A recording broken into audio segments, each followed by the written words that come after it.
estas jornadas y trataremos que la jornada sea lo más amena posible. Muchas gracias, doctor Ronald. El día de ayer cerramos con la temática que tenía, con toda la temática de muerte, notificación de la muerte, los rituales y ceremonias y el comportamiento de las personas ante las interferencias de todas las dinámicas sociales que se tienen en torno a la despedida de un ser querido. Vamos a hacer una revisión rápida del tema y pasamos al tema de hoy que nos compete, que es la disposición de cenizas y el duelo de las personas que han perdido familiares en medio de esta pandemia.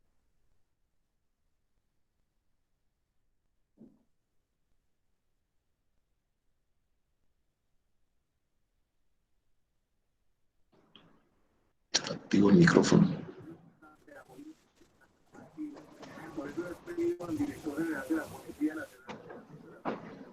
Ok, entonces, el día de ayer hablábamos, hicimos referencia a la dinámica que tiene la epidemia, cómo las medidas establecidas están interfiriendo ciertas particularidades en el contexto cultural de las comunidades de los países latinoamericanos, y hacemos referencia, mucho énfasis a Colombia, como esas dinámicas que hoy, por razones de la misma epidemia y por en función de lograr un control óptimo del comportamiento de la transmisión del virus, generan interferencias en el desarrollo o en la práctica de las costumbres tradicionales frente al proceso de acompañamiento del paciente crítico,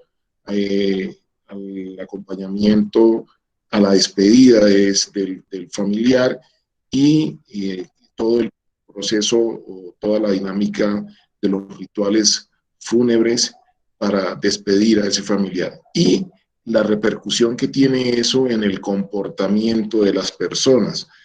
Hablábamos de que todas estas medidas tenían incidencia sobre el contexto social, sobre los rituales, sobre la preparación del cuerpo y sobre las creencias, reconfiguración de la muerte de las comunidades, y que ello podía llevar a situaciones críticas como se percibía como desórdenes de las comunidades ante la aplicación de las normas que se han emitido para asegurar un adecuado control.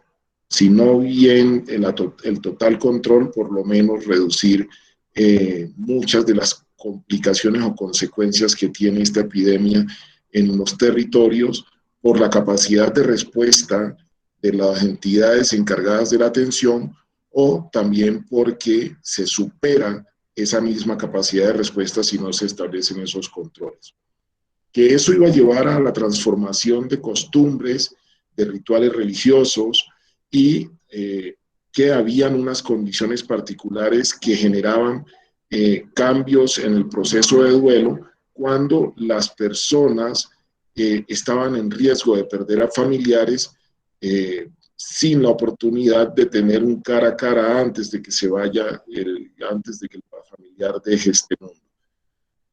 Sin tener el contacto físico que todos esperamos con los seres queridos, con las personas cercanas, y también iba a haber repercusiones por la limitación de la proximidad al cadáver. Además de todo el proceso que lleva a limitaciones en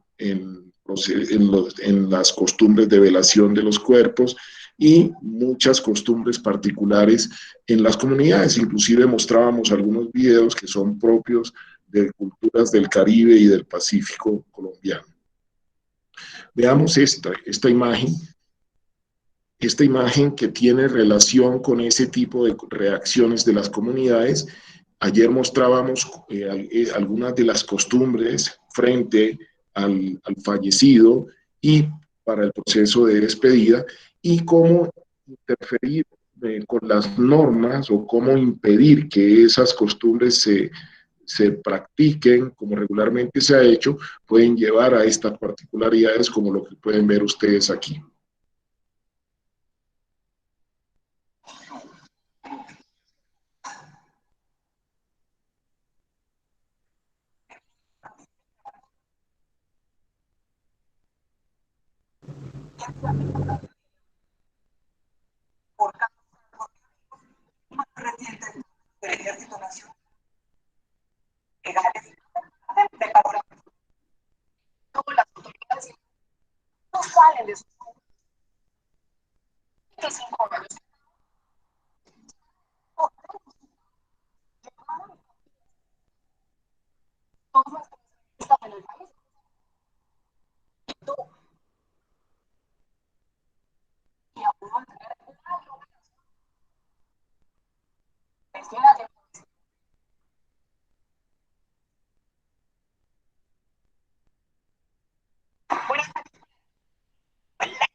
Doctor, ha sido difícil el audio.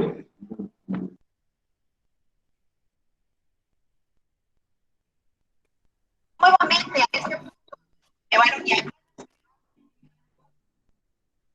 a la expectativa de todo directamente. Ellos se oponen directamente de sus familiares.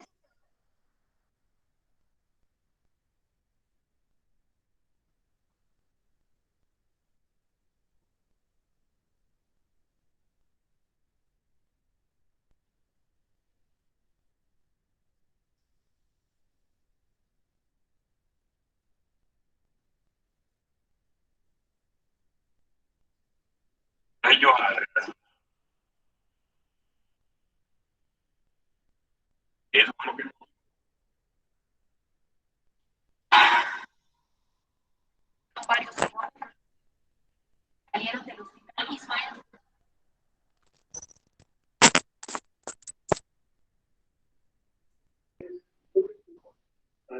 Pasaba. Muy buenas noches, solicitamos el favor de apagar cámaras para poder dar mayor velocidad y ganar rodamiento en el video. Gracias. Fácil.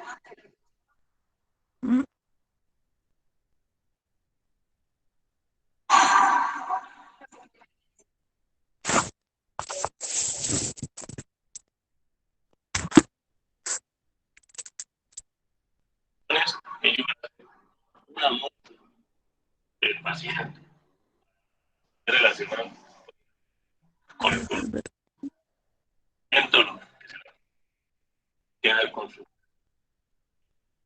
Se asegura que se necesita vigilancia, que las personas medidas de no.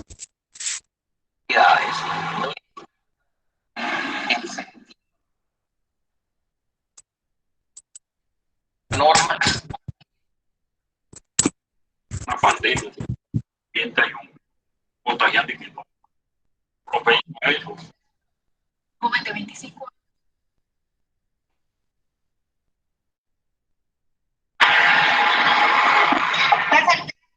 La salud municipal seguramente se morirá. Ya ha practicado la prueba. Apenas o con los familiares. Ellos aducen de que es. Entonces ustedes miren que ante las circunstancias que se dan, miren el primer apelativo que usa la presentadora, hecho insólito, y así muchos calificativos son utilizados para las reacciones de las personas, de las comunidades. Pero en este caso, a pesar de que existen unas normas que obligan, debemos considerar las dinámicas individuales, la capacidad de control de las mismas personas ante una situación de dolor y ante la posibilidad de acercarse o no acercarse a su familiar fallecido, pueden tener este tipo de reacciones. Hay comunidades donde la comunidad misma se ha levantado contra las autoridades. Y en este caso pudo ocurrir algo similar. La policía, si ustedes ven, acompaña y no reacciona contra la familia. De pronto podríamos considerar un comportamiento asertivo para evitar que se hubiese convertido esto en una situación de orden público en su momento y de agresiones entre todas las personas. Si ustedes ven, un desenlace favorable, pero pues esto no quita que estas situaciones puedan representar algún tipo de riesgo para las personas que ejecutan esta acción o para las personas que están en su entorno. Hablamos ayer de los diferentes tipos de duelo, el duelo congelado que se daba por una situación que desbordaba todas las posibilidades emocionales de las personas, por las mismas características del hecho, y donde la persona optaba por generar un proceso, una elaboración del duelo posterior. El duelo traumático, donde las circunstancias dificultan el procesamiento del duelo ante circunstancias de incertidumbre, misterio, trauma en la que fallece la persona, y el duelo por pérdida ambigua, como es la que se está dando en las condiciones de la actual pandemia, en la cual las personas fallecen y los familiares no tienen posibilidad de saber cómo se fue el familiar, solamente alcanzan a entrar a la puerta del hospital donde dejan el familiar y no tienen ese contacto durante el proceso de tratamiento o de deterioro del paciente, y finalmente está impedido el proceso de acompañamiento del cuerpo para generar un sepelio como es acostumbrado en cada territorio. Hablábamos de la importancia del acompañamiento psicológico en estas circunstancias donde está el paciente crítico, donde se va a dar el fallecimiento del paciente, y hablábamos también de fortalecer en estos procesos de acompañamiento psicológico, de intervención, fortalecer todo el proceso de resiliencia de la comunidad y de los dolientes, de las personas que fallecen por estas condiciones y en estas circunstancias de emergencia sanitaria. Esto es básicamente lo que compartimos el día de ayer, y hoy quiero continuar compartiendo con ustedes el tema particular de duelo y de disposición de las cenizas como parte de ese ritual de despedida de una persona. Quiero decirles a las personas que dejaron preguntas el día de ayer que al terminar esta sesión empezaremos por responder aquellas preguntas, y de pronto en el transcurrir de esta presentación del tema de hoy vamos a darle respuesta a esas inquietudes que quedaron el día de ayer.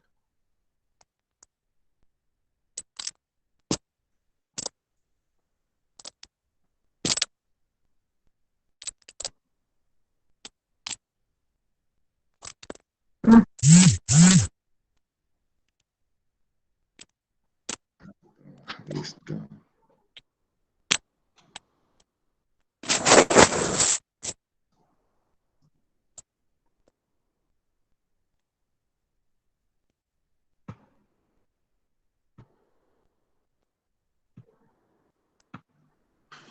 Aquí para quitar los stickers que están apareciendo.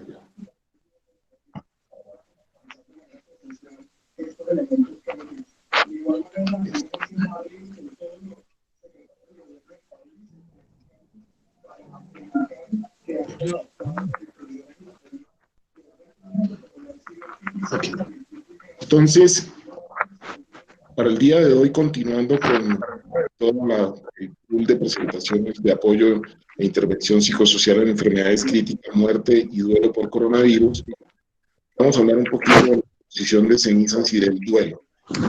Y es conveniente recalcar que la enfermedad por coronavirus tiene unas condiciones particulares por ser una enfermedad altamente contagiosa. El virus es un virus altamente contagioso que al día de hoy no cuenta con un tratamiento específico confirmado. Todas estas circunstancias particulares llevan a una sensación de incertidumbre en todas las comunidades que están en riesgo de ser afectadas o están siendo afectadas por contagios en su población. Y esta misma circunstancia particular lleva a que las normas o todas las directrices que se establecen para hacer un manejo de la epidemia en cada una de las comunidades o en cada uno de los países o departamentos implique restricciones a la manipulación de los cadáveres, asumiéndose que hay un alto riesgo de contagio, hay un riesgo de contagio desconocido, y por ello, ante esa falta de precisión del riesgo del manejo del cuerpo, se imponen condiciones para que haya una manipulación mínima por el personal de salud o por los familiares. Estas condiciones llevan a que ya no se puedan hacer velaciones en casa, a que ya no se puedan hacer velaciones en salas de velación, no tanto por la condición del cuerpo en sí mismo, sino por el riesgo de la aglomeración como tal, donde se aumenta el riesgo de transmisión del virus de aquellas personas que asistan en una condición de positivos asintomáticos. Además, ustedes saben que cuando hay estos rituales de despedida de un fallecido, hay muchas expresiones emocionales, muchas expresiones de afecto en medio de esas ceremonias. Por ello, hay tanta restricción. Pero viene también del tema de la disposición final de los cadáveres que se da por inhumación o por cremación. Y esta disposición final de los cuerpos está favorecida por la capacidad que tenga un territorio en su momento para el manejo del número de fallecidos que se presenten. Pero ante todo es importante recalcar, están prohibidas las aglomeraciones en razón del riesgo de transmisión, de la fácil transmisión entre personas. Ello mismo limita los rituales funerarios. Eso en procura de reducir el riesgo de contagio, y eso lleva a que la inhumación o cremación se dé en el menor tiempo posible. Por eso ustedes escuchaban de la presentación anterior que las noticias hablaban de que los familiares habían decidido o habían invadido, habían sustraído el cuerpo cuando fueron notificados que tendría que ser llevado a inhumación inmediata, sin presencia de familiares. Ahora, también hay que considerar que el traslado de los cuerpos entre poblaciones vecinas está permitido siempre y cuando se garanticen condiciones de bioseguridad para su traslado, y que ese traslado debe ser un traslado seguro por personal competente. Pero además debe contar con autorizaciones del cementerio receptor o de quienes deben hacer el manejo, o de la instancia que debe hacer el manejo por inhumación o cremación, y debe contar con una autorización de la autoridad sanitaria al lugar de destino para ejecutar todo el proceso de disposición final del cuerpo. La inhumación o cremación, las inhumaciones o cremaciones individuales, hoy se pueden dar, hoy se están dando, pero esto va a presentarse hasta que se agoten las capacidades locales. hemos dicho que la epidemia tiene un comportamiento ascendente en número de personas afectadas, en número de personas complicadas en cuidado intensivo y el número de fallecidos diarios. Ustedes ven que vamos en una tasa de ascenso que poco a poco se va acelerando y eso va a llevar a que en un momento dado ya no haya capacidad para enterrarlos en bóvedas individuales o para hacer cremaciones individuales y tendrán que pasar a inhumaciones en fosas comunes. Y estas son las particularidades que tenemos. Para nadie es un secreto. Ya se ha vivido la experiencia en Estados Unidos, en Brasil, ya hemos observado cómo ha sido el comportamiento. Aumenta la cantidad de fallecidos con un número ya establecido de bóvedas, con un número establecido de servicios o de capacidad de los servicios funerarios para atender, y en este caso de emergencia, una capacidad territorial para responder a las inhumaciones o cremaciones, y esto lleva a una disminución también de la disposición de terrenos para generar las inhumaciones. Entonces ya en ese contexto, cuando se desborda estas capacidades territoriales, no hay posibilidad de contar con bóvedas suficientes para enterrar a los fallecidos y hay que recurrir primero a sistemas de refrigeración para almacenar, primero al almacenamiento en áreas específicas de los centros asistenciales y de lugares que se destinen para ir acumulando los cuerpos mientras hay la posibilidad de disponerlos para el entierro, para la sepultura, y segundo, o para la cremación. Segundo, mientras se da la posibilidad de traslado, cuando ya se desborda esa capacidad de almacenamiento, como pueden ver ustedes en las imágenes que estoy señalando con el láser, pasan a procesos de almacenamiento en camiones o trailers refrigerados. Aquí ustedes pueden ver las imágenes, cómo se hace ese proceso, y de acuerdo al volumen se establecen los tipos de transporte para almacenamiento transitorio. Entonces tenemos diferentes tipos de camiones. Luego viene el tema de la cremación o de la inhumación en fosas comunes, como lo pueden ver aquí en la imagen, y como pueden ver posteriormente el resultado cuando se usan fosas comunes. Esta condición observada por las personas en forma regular en los medios de comunicación informativos genera una condición particular, una respuesta particular que lleva a reacciones emocionales específicas, porque las personas ya pueden dimensionar cuáles son las condiciones del paciente que tienen en proceso de atención por infección por coronavirus y saben que primero no van a poder despedirse, segundo va a estar en una disposición, en un almacenamiento colectivo, tercero va a estar en unas condiciones que no son las tradicionales y por último terminará en un cementerio común que si existe el cuidado podría contribuirse a la elaboración del duelo, identificando dónde quedaron esas personas enterradas. Hay otros factores que tienen impacto emocional negativo y afectan la salud mental de las personas, dadas por las mismas circunstancias que se están generando con una pandemia como la que estamos viviendo en el momento.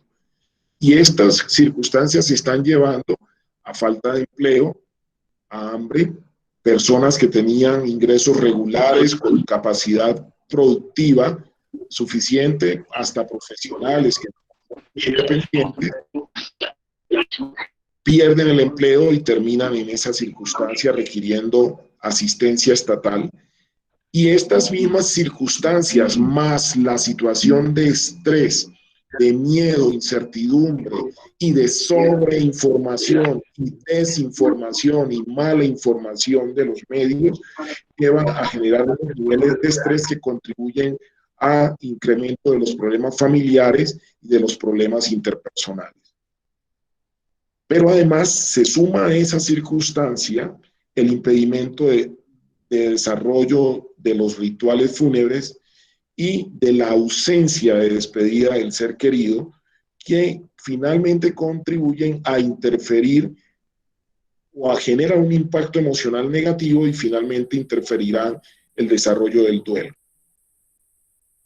Y es así como la no despedida, la inhumación en fosas comunes, la cremación sin poder ver o entregar el cuerpo al momento del proceso de cremación, y cremación en condiciones de traslado colectivo de cadáveres, van a generar ese impacto emocional negativo que interfiere finalmente el proceso de duelo, la elaboración del duelo, y puede llevar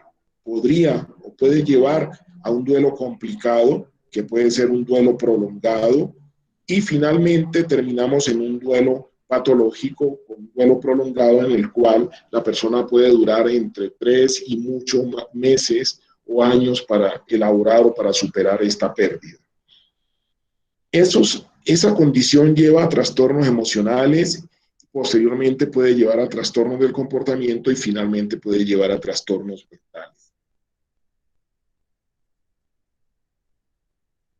Esto para considerar en cada una de las fases por las que pasa un paciente infectado por coronavirus, las diferentes alternativas de apoyo psicosocial, de acompañamiento o de intervención psicológica para evitar terminar en estas circunstancias que van desde la afectación emocional hasta trastornos mentales instaurados que requieran un manejo ya por psiquiatría, con medicación, con un manejo farmacológico y manejos con intervenciones más prolongadas y más especializadas. Entonces, ¿qué hacer frente a las circunstancias? Durante la situación de emergencia como la que estamos viviendo, ¿cómo podemos abordar el tema? Lo primero es el manejo de la información. Ojalá todos adquiriéramos conciencia, tanto en los medios de comunicación como en el manejo de redes, sobre la importancia de manejo de información asertiva, manejo de información adecuada, manejo de información real, no falsas noticias, y aprovechar también en los medios de comunicación masivos para hacer una promoción más intensa, asesorada por profesionales de salud mental, para hacer promoción de las campañas preventivas y para orientar a la gente a buscar los apoyos correspondientes de acuerdo a las circunstancias de sus familiares que terminan afectados. Y además hacer un proceso de información y educación comunitaria para reducir ese miedo colectivo que se ha generado ante la incertidumbre del comportamiento de la enfermedad. Esta educación comunitaria debe hacerse a través de medios de comunicación masivos y a través de herramientas de educación comunitaria y de publicidad en los territorios, en cada localidad. Además, se deben adelantar actividades de prevención donde pueda, además de darle información cara a cara a las personas en los sitios públicos o en los espacios públicos, se le puedan brindar elementos en un momento dado para que tengan la protección adecuada frente al riesgo de infección. ¿Quiénes deben hacerlo? Lo deben hacer medios de comunicación, lo debe hacer el sector educativo y lo debe hacer los profesionales y las instancias de salud pública y de servicios extramurales de salud, para generar toda una campaña de prevención y de educación comunitaria. Ahora, ¿qué hacer con la comunidad, con los grupos de respuesta, o sea, los organismos de socorro y los organismos que atienden en los sistemas de emergencias médicas, con los trabajadores de la salud que también están afectados por el estrés, por el riesgo de estar cerca a los pacientes con coronavirus o con pacientes que aparentemente no lo están, pero hoy, ante la existencia de un 90% de la población afectada por coronavirus asintomática, que pasa desapercibida o con síntomas leves que se confunden con otro tipo de patologías leves, generan también afectación. Y qué hacer también con aquellos pacientes positivos, asintomáticos o muy leves que no ameritan ninguna medida diferente al aislamiento. Lo primero, el apoyo psicosocial, fundamental, donde el paciente sea beneficiario de orientación y de intervenciones básicas que le favorezcan la reacción de estrés frente a la circunstancia particular de la infección por coronavirus o de riesgo de padecer la infección por coronavirus. Lo segundo, el apoyo al apoyo, el cuidado al cuidador, la atención por equipos de salud mental, por equipos de apoyo psicosocial a los miembros de los cuerpos de socorro, de los cuerpos de emergencias médicas y a los trabajadores de la salud. Deberían ser objeto de atención aún en condiciones de aparente normalidad, porque ellos, independiente de que no ocurran cosas dramáticas, viven el día a día bajo unas circunstancias diferentes a la cotidiana del estrés, más allá del estrés que genera el mismo trabajo que desarrollan. Y hay que generar conciencia en los administradores, en los gerentes de las instituciones que dan respuesta o atención a todo el tema de salud y de la emergencia, para generar condiciones de bienestar al trabajador. Porque no es solamente decir palabras bonitas o de generar condiciones de intervención profesional a los trabajadores. El entorno del trabajo, el ambiente físico contribuye a esa sensación de bienestar. El generar espacios donde el trabajador pueda hacer una pausa y compartir con otras personas, con sus compañeros, experiencias, ayuda a manejar todo el estrés y todas las situaciones, las afectaciones que generan el desarrollo de su trabajo cotidiano, y en estas circunstancias en particular con pacientes que en un momento dado tienen riesgo de ser positivos o de ser afectados o generar enfermedad por la infección del virus. Igualmente, es importante el apoyo y la intervención como tal psicológica cuando hay alguna afectación o cuando se identifica algún cambio en alguno de los trabajadores. ¿Quiénes deben desarrollar estas acciones?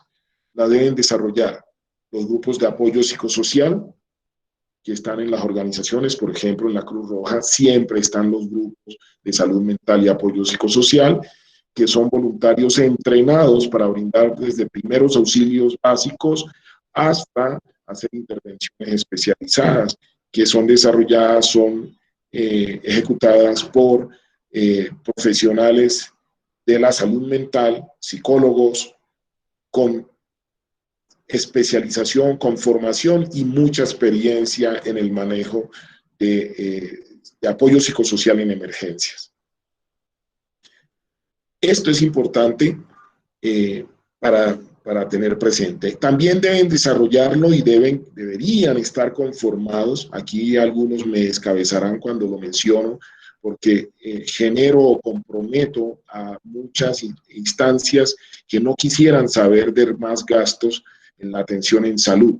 Y deberían existir equipos comunitarios de salud mental, equipos conformados por trabajo social, psicólogos y por terapeutas que puedan salir y trabajar con las comunidades, implementar acciones con las mismas comunidades en tiempos normales y en tiempos de epidemia, adaptar su trabajo cotidiano a acciones específicas que faciliten el estar confinados y el distanciamiento social y el estrés que tenga que separarse. Y también deberían existir equipos de respuesta en salud mental para la atención de las emergencias durante la salud mental. Esta es una experiencia que tuvo en su momento, ha tenido en su momento Bogotá, donde ha habido desde equipos conformados por psicólogos hasta equipos conformados por psiquiatras en ambulancias que hacían la atención específica de los pacientes que sufrían trastornos mentales graves o a cambios mentales graves que ameritaban intervención y sedación. Y en el caso de los equipos de psicología, existieron los equipos comunitarios que iban hasta la casa de los pacientes a hacer seguimiento y a hacer intervenciones. En el caso de los pacientes hospitalizados leves, de los pacientes complicados, de los pacientes críticos y de los pacientes agónicos, ya lo hemos mencionado en el pasado. Es importante mantener un servicio de enlace en cada hospital, donde por lo menos haya un psiquiatra y un psicólogo que hagan las intervenciones en aquellos hospitales que tienen un número de camas grande, como los hospitales de alta y mediana complejidad. Deberían existir equipos de salud mental, por lo menos para cada uno, para los servicios críticos, como son urgencias, cuidado intensivo, y en aquellos sitios donde hayan condiciones de hospitalización que pueden generar algún riesgo, deberían contar con ese tipo de equipos. En hospitales muy grandes, la recomendación es que no sean equipos compartidos para que la atención no sea cuando las personas puedan, sino que siempre cuando llegan los pacientes cuenten con la oportunidad de respuesta de un psicólogo o de un psiquiatra acompañando todo su proceso de atención por medicina general o por otras especialidades que no son de psiquiatría o de psicología. El acompañamiento psicológico es fundamental cuando el paciente le acaban de notificar y tiene síntomas leves. Es importante hacerlo porque nunca, bajo estas circunstancias particulares que les presenté anteriormente, donde se generan unos niveles de estrés elevado, nunca sabemos hacia dónde va a coger, cuál va a ser la reacción adaptativa del paciente y eventualmente podría ocurrir, como ha ocurrido en muchas poblaciones, que un paciente que apenas le han notificado que es positivo y tiene síntomas leves, termine suicidándose. Es importante el acompañamiento psicológico para reducir el riesgo de esos eventos adversos. Cuando el paciente está en una condición de hospitalización, porque sabemos hoy que las medidas establecen el distanciamiento y establecen la restricción a la presencia de familiares al interior de las instituciones hospitalarias, es importante garantizar el mantenimiento del contacto familiar. Y si ese contacto se ha perdido, debería existir un funcionario de trabajo social o un equipo de salud mental que apoyara el contacto periódico, regular, diario, ojalá diario como mínimo, del paciente con sus familiares. Una cosa que sustituya los horarios de visitas. Y cuando estamos hablando de un paciente complicado que va en deterioro, o de un paciente crítico, o de un paciente agónico, se hace necesaria la intervención en crisis para el paciente, si está consciente, si está alerta, para la familia del paciente y para el equipo tratante. El equipo de salud cargado de tratar al paciente también vive el estrés del manejo de ese paciente que saben que se les está deteriorando, pero que no saben qué curso va a tomar. Y es necesario, ahí de que debo intervención de familia, hacer intervención al grupo familiar para facilitar todo este proceso. Si siguiendo todo el esquema, desde la declaratoria de emergencia que tiene involucra todo lo comunitario, toda la población, hasta el paciente crítico que va a fallecer en un momento dado porque no tiene oportunidad o porque tiene otras complicaciones. Si seguimos todo el proceso de atención, de abordaje por psicología, por psiquiatría, por psicoterapeutas que estén manejando de acuerdo a cada circunstancia, se reduce el riesgo de desenlaces patológicos, de evolución a trastornos, tanto de los familiares que pueden perder el paciente o que se vieron vivieron con el temor de perder al paciente, o hasta evitar también evolución desfavorable en el paciente que sintió que se iba y se logra recuperar. Generalmente, cuando una persona estuvo a punto de morir por un evento traumático o por una enfermedad grave, tiene el riesgo de desarrollar alteraciones emocionales y trastornos de ansiedad, específicamente el trastorno de estrés postraumático. ¿Quiénes deben hacer este trabajo? Psiquiatras, psicólogos de enlace y trabajo social. Trabajadores sociales que sean entrenados en atención en salud mental para que integren todo el abordaje de fortalecimiento de redes de apoyo del paciente y el abordaje de del impacto que genera una enfermedad incierta o grave de un paciente sobre sus familiares. Si logramos esto, seguramente la evolución será mucho más favorable de lo que hoy estamos encontrando con las poblaciones, con los pueblos donde ya existen agresiones, donde existen reacciones paradójicas de las personas que son capaces de agredir a quienes lo van a atender si resultan enfermos, como está pasando, y ha pasado en ciudades como Bogotá, y ha pasado en muchas poblaciones de Colombia y en el mundo. Al personal de salud agredido por las personas que eventualmente van a requerir la atención de ese personal de salud. En esto, la información, en ese particular tema, es importante la forma como se da la información a la comunidad antes de que se presenten los eventos graves. Tenemos un gráfico que nos muestra la evolución regular de la situación ante esta emergencia sanitaria que estamos viviendo. Normalmente, cuando hay una pérdida, el familiar o allegado del paciente elabora un duelo, tiene un proceso de duelo. Ese proceso de duelo se caracteriza por episodios depresivos en los cuales hay manifestaciones de tristeza, hay pérdida de peso o ganancia de peso, hay pérdida de energía, hay anedonia, que es todo la pérdida del disfrute de lo que regularmente le gusta a la persona, hay alteraciones del sueño, la persona puede dormir más de la cuenta, hipersomnia, o puede dormir poco, puede tener insomnio.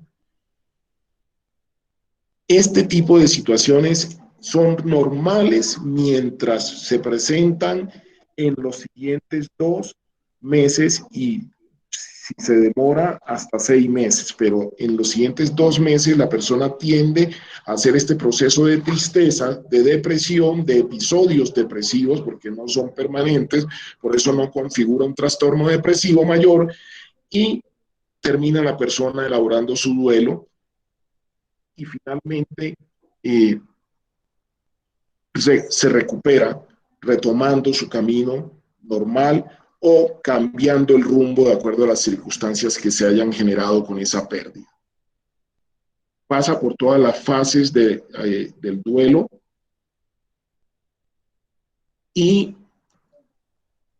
pero también ante las circunstancias actuales podría eventualmente generarse fenómenos de duelo anticipado que se caracterizan por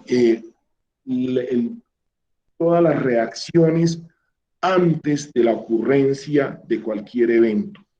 Entonces entra el paciente crítico y ya la persona está generando todos los síntomas del duelo porque ha sido afectada por la información cotidiana que recibe de los medios de comunicación y que vive en una población que eventualmente es afectada por la epidemia, donde empieza a complicarse el día a día hasta que se presenta el pico máximo de pacientes infectados y de muertes por la pandemia. En el duelo, lo que esperamos es que se den varias, que se den 7 etapas. Una, donde la persona se niega, donde la persona no acepta la pérdida, y esta es la etapa de negación. Otra, donde se genera un espacio, un momento de confusión. Después sigue una etapa de ira y enojo, que va posteriormente seguida por dolor y culpa, y desarrolla después la tristeza. Después de esa tristeza, que les he manifestado a ustedes como síntomas depresivos, pero no es un trastorno depresivo, sino que es una reacción adaptativa a la circunstancia, viene un proceso de aceptación y el restablecimiento de la persona, que va a ser quedarse en lo mismo que hacía cotidianamente, o si tuvo algún impacto y algún cambio en su entorno, lleva a la persona a buscar redireccionar su vida. Si este fenómeno sigue siendo afectado por todas las circunstancias de la epidemia y las medidas que se toman, vamos a tener más circunstancias. Entonces yo les mostraba a ustedes las imágenes de manera intencional, les mostré las imágenes donde se acumulan los cuerpos, que ya han sido mostradas por medios de comunicación mucho tiempo, sobre todo en la situación de Nueva York y Brasil, y después sigue el almacenamiento o el transporte en camiones refrigerados, y luego el transporte, y luego el entierro en fosas comunes o cremaciones, en donde llegan en cantidad de los cuerpos al horno, y posteriormente viene, cuando pase la pandemia, el encuentro con un cementerio lleno de cruces donde posiblemente no identificarán a todo el mundo, dependiendo de la organización del territorio o de la población de la que hablemos en un momento dado. Esas circunstancias y las medidas que interfieren el manejo, que interfieren la despedida y el desarrollo de rituales propios de la cultura, de las dinámicas sociales a las que pertenece el fallecido, pueden llevar a que los familiares terminen en un duelo complicado, en un duelo patológico, que puede ser un duelo complicado, prolongado, o con diferentes alteraciones emocionales que no logran ser comprendidas por las personas en su entorno. Ya aquí empieza el paciente, el familiar del fallecido, a tener necesidad de apoyo, de intervención. Pero si no hubo manejo, como lo que vimos en la diapositiva anterior, no hay un esquema de manejo, seguramente evolucionará el paciente asociado a la falta de manejo y toda la vivencia diaria de de las circunstancias de la epidemia, donde puede encontrarse con cuerpos al frente de las casas, va a evolucionar a trastornos que van a requerir manejo, y pueden ser trastornos de ansiedad, trastorno depresivo mayor, y en lo más complejo, como trastorno de ansiedad, el trastorno por estrés postraumático. Si todas estas circunstancias que les estoy mostrando son consideradas en el desarrollo de todas las medidas de mitigación de la epidemia en cada una de las comunidades, y se establecen las alternativas de abordaje y de manejo de las personas afectadas, infectados y no infectados, transeúntes o personas indirectamente afectadas en la comunidad por la dinámica, por lo que ocurre, por la afectación de la dinámica económica, del comercio, de no encontrar, de no tener con qué comer, de no tener con qué adquirir las cosas, y del encierro mismo, donde todo el mundo se aísla. Y en el caso de los pacientes, cuando tienen que aislarse y separarse de la familia en la misma casa o en un albergue COVID, porque no hay en la casa condiciones para el aislamiento. O el paciente que entró a una unidad de cuidados intensivos y estuvo a punto de morir, pero se recupera y no fue objeto de ningún tipo de intervención, vamos a terminar en este tipo de trastornos. Y quiero decirles que muy probablemente, después de pasar la epidemia, la pandemia, vamos a tener un incremento en las tasas en la prevalencia y la incidencia de estas enfermedades.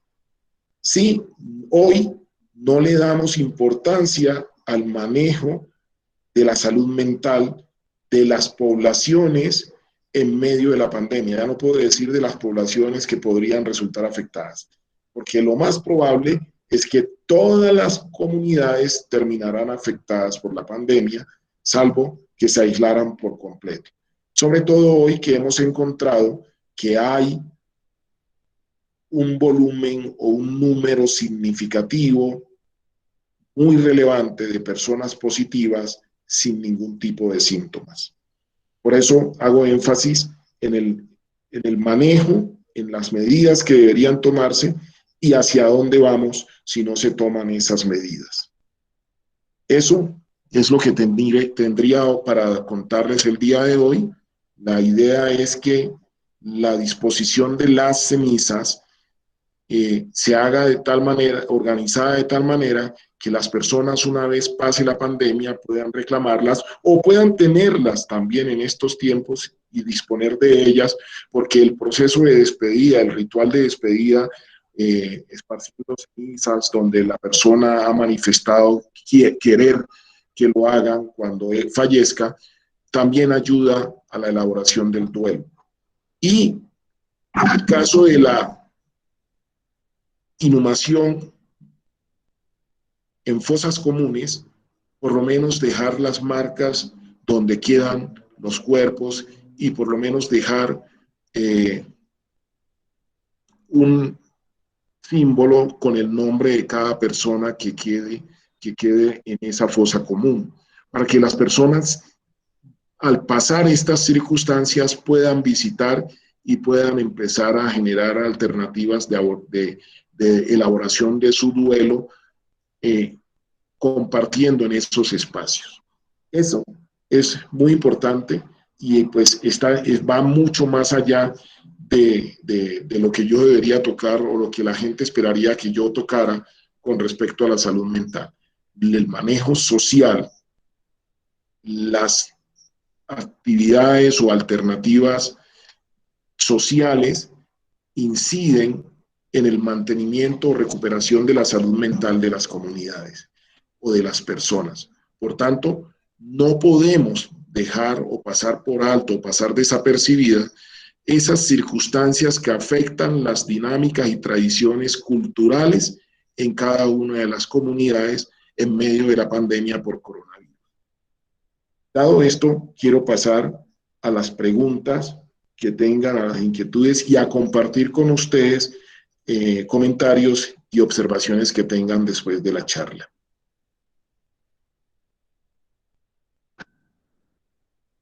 Quedaron dos preguntas del día de ayer. Perdónenme.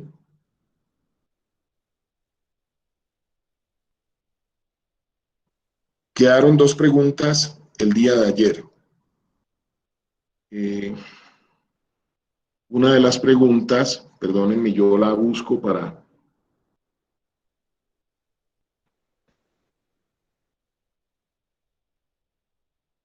Bien. Okay. Una de las preguntas decía...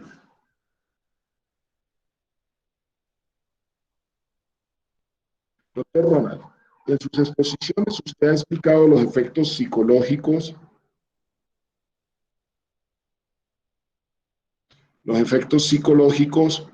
que tanto el paciente con COVID-19 positivo como sus familiares sufren por la separación, el aislamiento, y si a esto se le suma el hecho que en ocasiones han cremado el cadáver y entregan solo son las cenizas, ¿cómo manejar esa situación? Creo que lo daba la respuesta hace un momento, cuando comentaba pues, que había que definir la disposición, la entrega de las cenizas para que la familia disponga de acuerdo a la voluntad de la persona en vida de qué hacer con las cenizas. A la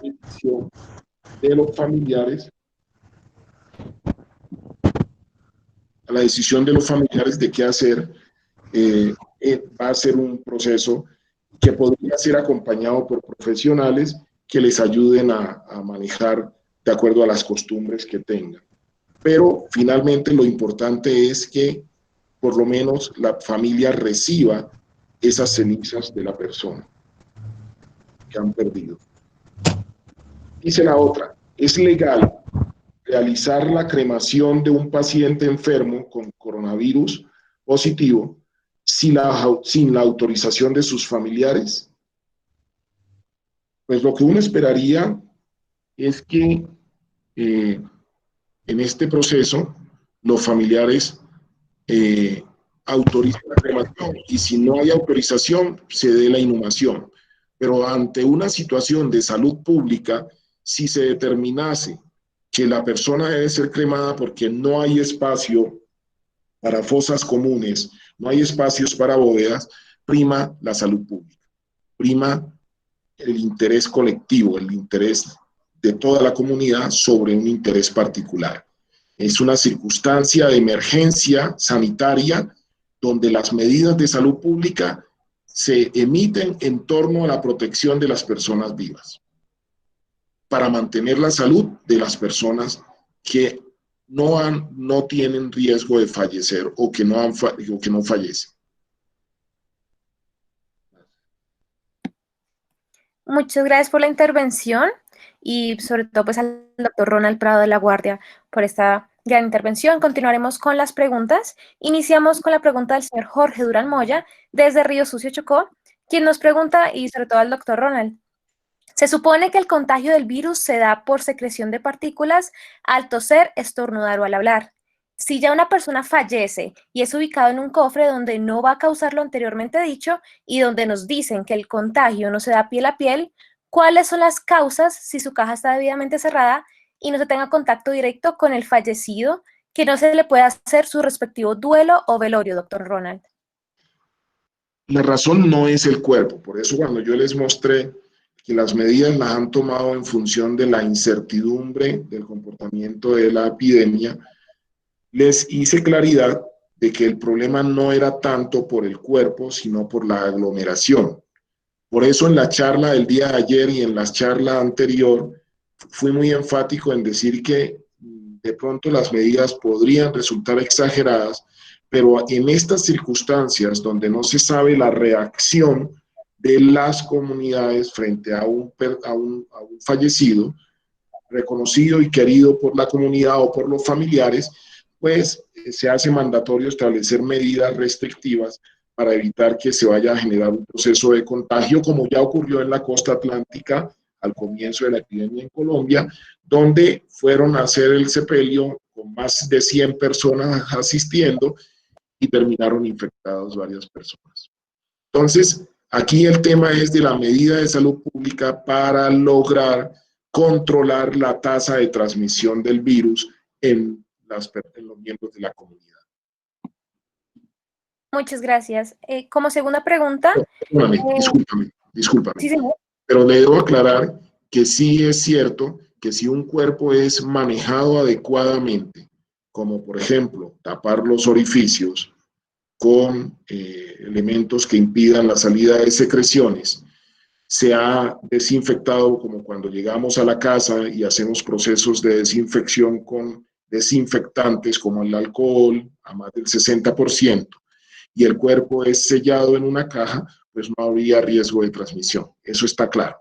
Pero el tema es que un ritual fúnebre conlleva una aglomeración. Y las aglomeraciones en medio de la pandemia están prohibidas. Mucho más claro, señor Ronald. Muchas gracias, doctor. Continuamos con la segunda pregunta. ¿Cuántos psicólogos se recomendaría por número de habitantes en una comunidad? Hoy no voy a poder responderte eso porque no llevo mucho tiempo que no leo de salud pública. Hay unos estándares que se esperan a nivel de Organización Mundial de la Salud, de la Organización Panamericana de la Salud. No tengo la cifra, no tengo el dato, pero lo que yo te puedo decir es que en poblaciones pequeñas por lo menos debería existir un equipo conformado, y esto lo estoy diciendo como mi pensamiento ideal, como que siempre he trabajado en este tema, tanto en salud pública como en atención hospitalaria, debería existir por lo menos un psicólogo, un trabajador social y un terapeuta para cada comunidad que hicieran el trabajo con pacientes en la comunidad, y no solo el trabajo con pacientes, sino estuvieran trabajando en función de desarrollo de actividades que aseguren el mantenimiento de la salud mental, no del manejo de la enfermedad.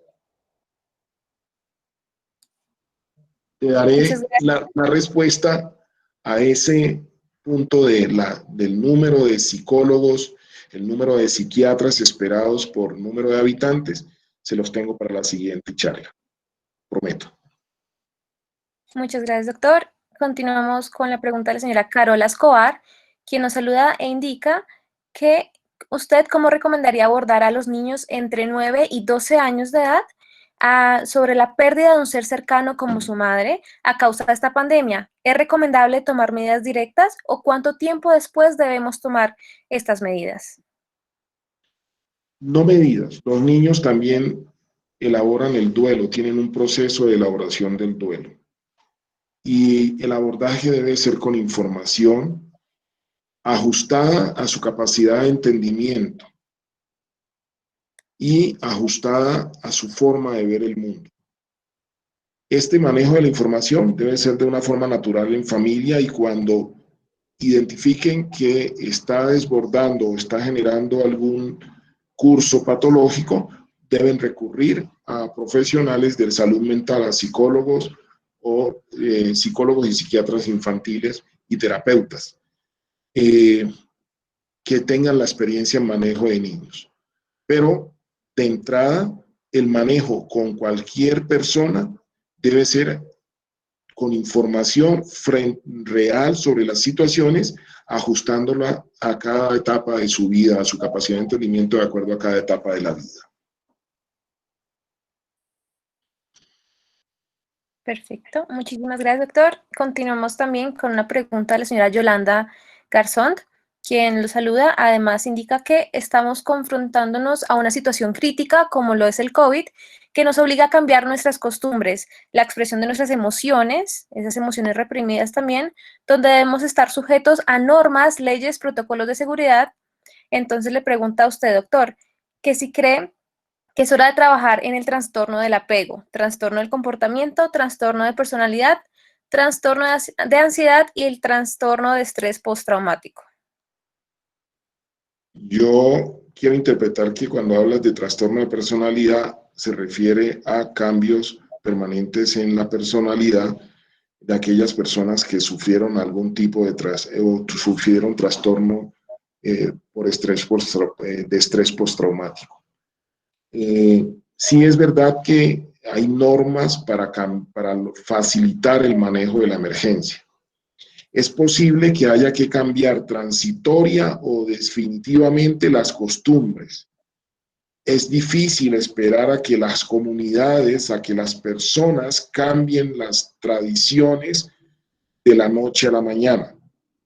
Por tanto, dependiendo de las circunstancias, sí cambiará transitoriamente el comportamiento, aún con todas las dificultades que estamos viendo en diferentes territorios del país y de Latinoamérica, pero posiblemente retomarán y retornarán a sus tradiciones cuando hayan superado esta pandemia.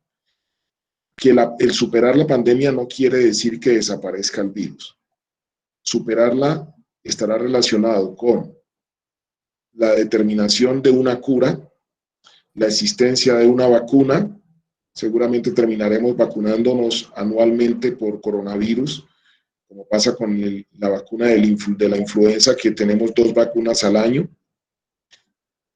Y algunas medidas para asegurarse que no haya transmisión en los que queden positivos aún. Pero el virus seguramente no va a desaparecer totalmente de las comunidades. Doctora ejecutiva. Perfecto. A mí me gustaría de pronto apoyarte un poquito con el tema del apego. Yo soy Gina Echeverry, Ronald. Qué pena, Gina, se me olvidó eso. Hola. En el tema que tú estabas hablando del duelo, también en el caso de los niños, que yo trabajo mucho más con niños de 5 años en adelante, el duelo de separación, como están hablando del trastorno del apego, el duelo de la separación de sus amigos, sus maestros, el duelo por la separación del ambiente escolar o de los familiares que acostumbraban a visitar, de las rutinas, el cambio de rutinas, hace que se genere algún tipo de, bueno, trastorno de apego de alguna manera. Primero, estamos muy cerca, que eso lo hablamos en otra conferencia, o estamos muy lejos. Estamos acostumbrados a cosas, a rutinas, y en este caso estamos desacostumbrados a lo que ahorita es habitual, que no es tan habitual. Entonces, la terapia de juego virtual es interesante plantearla para los niños con trastorno de apego o niños que ya vienen con trastorno de apego porque son niños que vienen de hogares sustitutos, niños también que no viven con sus padres oficialmente, o niños que acostumbraban a las visitas de sus padres sustitutos de vez en cuando y ya no están visitados, o niños que ya viven en hogares separados o divorciados que no pueden compartir las visitas planificadas por corte. O sea, pueden ser muchos factores que pueden afectar a las familias en el tema del apego, porque ha cambiado completamente la estructura. Entonces, la terapia de juego es importante, la terapia familiar virtual también es importante, y la terapia cognitiva conductual también es importante para trabajar los aspectos de los pensamientos negativos intrusivos que puedan venir hacia el tema del apego, y utilizar las herramientas virtuales, la telemedicina, para trabajar los efectos negativos de los síntomas que puedan salir de la ansiedad por separación que se puede presentar en el apego. Separation anxiety disorder o síntomas de separación, la ansiedad por separación. Muchas gracias, Gina. Gracias por el apoyo, que había olvidado esa parte de la pregunta. Y muy bien. Muchísimas gracias. Continuamos una pregunta desde Santander, Doctrina, quien le indica, doctor Ronald, el paciente que logra superar la enfermedad, ¿qué efectos colaterales o secuelas presentaría o puede presentar? Hoy se está hablando de la afectación del sistema nervioso central. Hay muchas particularidades que hay, tanto físicas como a nivel de la salud mental. Y puede el paciente ir desde la recuperación hasta la presentación de síntomas ansiosos, entre tanto recupera su dinámica cotidiana, y evolucionar hasta trastornos mentales graves, como un trastorno depresivo mayor, o a trastorno por estrés postraumático, o trastornos de ansiedad. Es variable y depende de todo el apoyo que haya tenido en su entorno y durante el proceso de la enfermedad, o de todo el impacto que haya tenido de información en el territorio donde se desenvuelve cotidianamente. Entonces, es importante considerar que la evolución en el contexto de salud mental va a variar de acuerdo a las herramientas que tenga la misma persona para afrontar las circunstancias adversas que ha vivido. Pero hay unas afectaciones neurológicas que cada vez las han ido estudiando y las van publicando diferentes grupos científicos que están haciendo el seguimiento a la evolución de la enfermedad. Se encuentra que hay afectaciones a nivel neurológico que también conllevan afectaciones en el desempeño en la parte de salud mental. A continuación también pues aprovechamos la intervención de la señora Gina Echeverry, quien tuvo anteriormente, para una pregunta que en estos momentos presenta, la cual dice: ¿qué tan dispuesto está el sistema de salud en Colombia para apoyar la telemedicina como práctica clínica debido al aislamiento preventivo, doctor? Quiero contarte que hay acompañamientos, pero apenas se está aceptando o se está incorporando para el campo de la psiquiatría la aceptación de la telemedicina. Infortunadamente, en nuestro rico proceso de emisión de normas, no quedó incorporada la especialidad como en su momento, no quedó incorporada como especialidad que podría trabajarse como, a través de los servicios de telesalud. La telemedicina es válida, la teleconsulta es válida, pero sobre todo la intervención en donde yo tengo el encuentro, y lo hemos hecho desde mucho tiempo atrás, antes de que se implementara la telemedicina, cuando no teníamos posibilidad de estar en una población, a través de Skype, hacíamos que nos presentara el paciente, nos presentábamos y hacíamos toda la valoración al paciente y podíamos identificar muchas cosas. Se pierden muchos detalles de las expresiones emocionales, pero es totalmente válido ante estas circunstancias actuales de pandemia y ya hoy ha sido aceptado en Colombia y lo están haciendo con buenos resultados. La consulta del especialista de psiquiatría o de psicología a través de los medios de telesalud. Muchísimas gracias. Doctor, ahora una pregunta de la señora Marley Zapata, quien indica, hasta el momento, ¿cuáles son las estrategias que se han implementado para procurar la salud mental del personal de salud, pacientes con COVID positivo y familia? Se han implementado muchas herramientas de acuerdo a las instituciones o a los grupos de instituciones que se han unido para trabajar el tema de salud mental en su personal. Todavía existe resistencia de los administradores de salud para implementar los equipos de salud mental, de los equipos de enlace en las instituciones de salud, pero muchas han comprendido las ventajas que tiene equipos de salud mental interviniendo desde que el paciente toca la puerta, desde que el paciente empieza a recibir la atención de otras especialidades por la patología que va a consultar, sea patología de las patologías regulares o comunes hasta patología por enfermedad por coronavirus.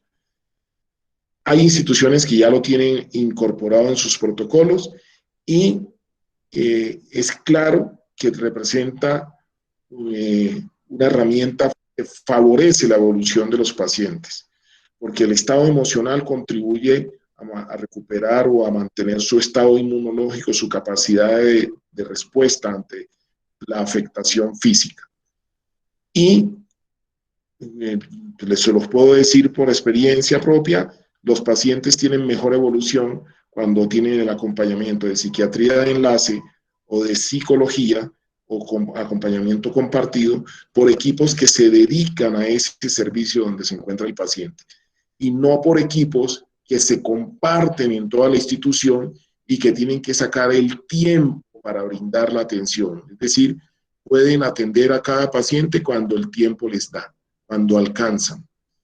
Entonces, por eso, los equipos, por eso yo insisto tanto, y me fue muy bien cuando me aceptaron llevar a cabo esa estrategia en una institución de alta complejidad en Bogotá, los equipos deben estar con dedicación exclusiva a los servicios asignados y con una capacidad máxima de pacientes a atender. Si se supera esa capacidad, pues se pierde el alcance de control de cada profesional para darle una atención adecuada. No es cumplir con hacer una nota y saludar al paciente, es hacer intervención, escuchar al paciente y hacerle todo el proceso en el cual el paciente fortalezca sus capacidades de afrontamiento. Hay preguntas muy interesantes y seguiremos leyéndolas. Doctor Ronald, la señora Alejandra Bastidas pregunta que hay una gran mayoría de personas como adultos mayores que no están de acuerdo con la cremación, incluso familiares no están de acuerdo con ella, por motivos religiosos o por otros motivos. Entonces, ¿cómo logramos convencer o acompañar esta transgresión a la cultura de esas personas en caso de cremación obligatoria del cuerpo? Entonces volvemos atrás. Si no están de acuerdo con la cremación, existirá la posibilidad de inhumación, pero habrán circunstancias donde no haya terrenos para hacer inhumación individual y menos inhumación masiva de fallecidos, como fosas comunes, entonces tocará recurrir a la cremación como alternativa. Y como medida de salud pública, no habrá ninguna condición que pueda imponer otro manejo, porque será la única posibilidad de disposición de ese féretro. Ahí tenemos que entrar los profesionales de la salud mental a adaptar nuestro proceso de intervención para llevar a las personas a comprender las circunstancias que llevan a cambiar esas dinámicas o esas tradiciones de la comunidad en determinado territorio.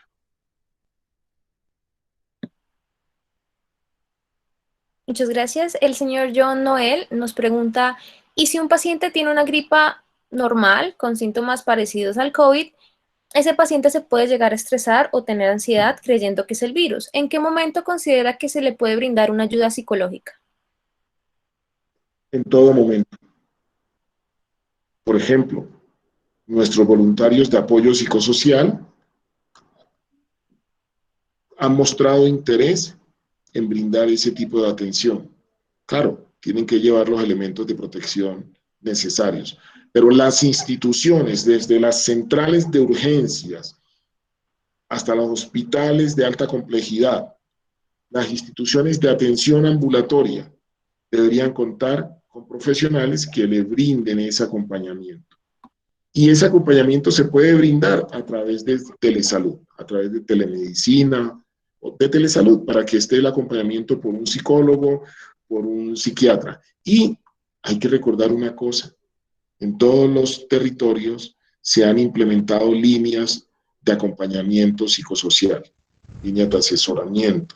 Entonces hay que decirle a las personas que pueden recurrir a estas líneas para recibir información y atención cuando tienen algún síntoma que les preocupa. Hemos dicho que en estas circunstancias cualquier particular síntoma genera estrés, porque como no sabemos qué puede ser coronavirus, como es tiene un comportamiento incierto, genera mucha incertidumbre, genera mucho estrés tener algún síntoma que pueda resultar coronavirus. Y de hecho, cuando llega un paciente a algún sitio de atención en salud con síntomas respiratorios, hoy va para un área diferente a los demás pacientes porque nadie sabe si pudiese ser coronavirus.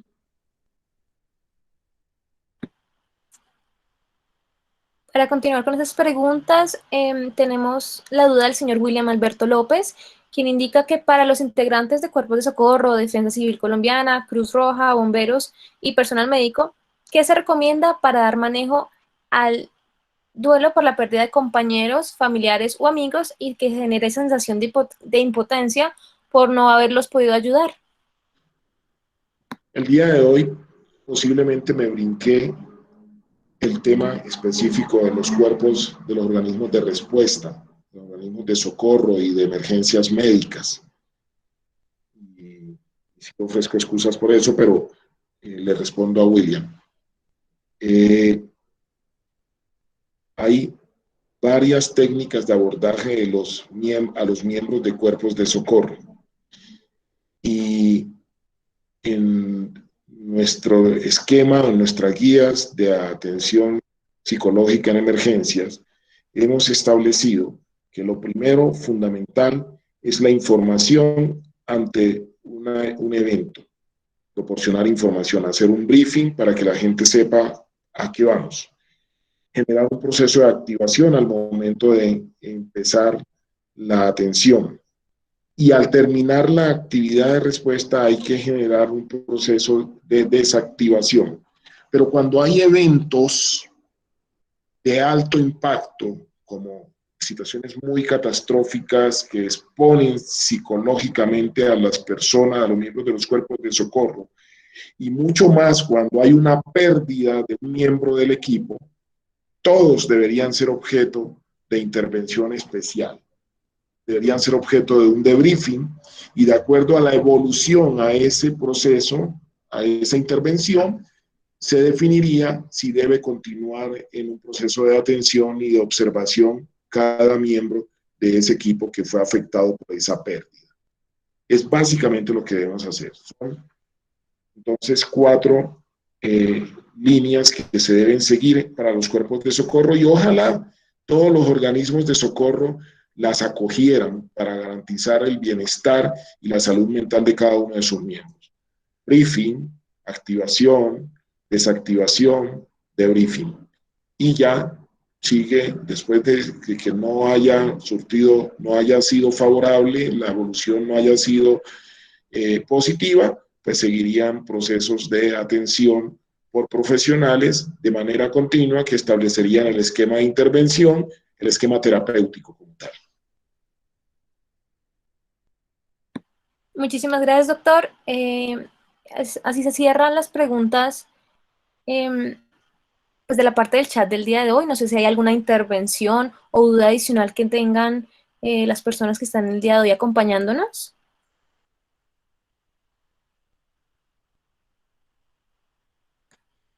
Si no es más, agradecer por supuesto al doctor Ronald Prado de la Guardia. No sé si el doctor Ronald quiere hacer una intervención final, también a la Cruz Roja Colombiana Seccional Quindío y a las personas que nos están acompañando el día de hoy, señora Sandra Milena. Gracias, doctor Ronald. De nuevo, muchísimas gracias por su acompañamiento en este proceso de conversatorios que hemos tenido. Sus aportes, su experiencia, sus conocimientos van a ser de mucha ayuda para nosotros y bueno, esto nos va a ayudar para que nuestras acciones humanitarias las hagamos muchísimo mejor. A todos los participantes de hoy, nuevamente muchísimas gracias por acoger esta invitación de la seccional Quindío a participar en esos conversatorios. Una feliz noche para todos y bueno, próximamente estaremos invitándolos nuevamente.